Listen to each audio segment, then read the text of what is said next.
Alright, let's talk pricing.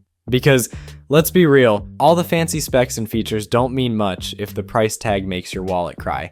And thanks to some fresh leaks, we've got a solid idea of what DJI is asking for the Mavic 4 Pro. So according to Bilbo Kuhn, if you're in Europe, you're looking at 2,099 euros for the base model, and in the UK, that's 1,879 pounds. That price includes the RC2 controller, which, by the way, costs about $369 US if bought separately on Amazon.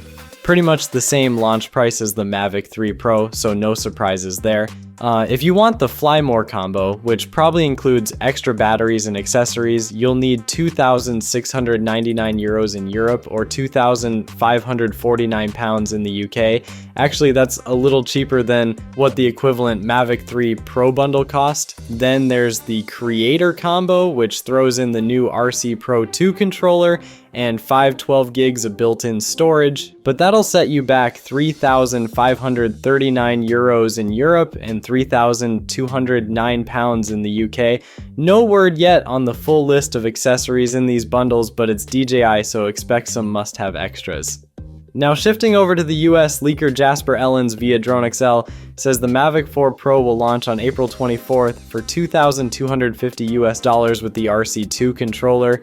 The Fly More combo climbs up to $3,200 US, likely packing extra batteries and other goodies.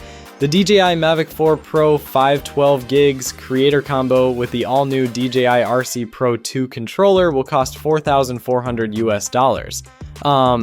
So yeah, if these leaks are accurate, DJI isn't shaking things up too much price-wise, at least for the base model. The bundles though, that's where things get interesting. Are these prices reasonable, or are we looking at another drone that costs as much as a used car? If you found this video helpful, make sure to hit that like button and subscribe for more updates. See you in the next one.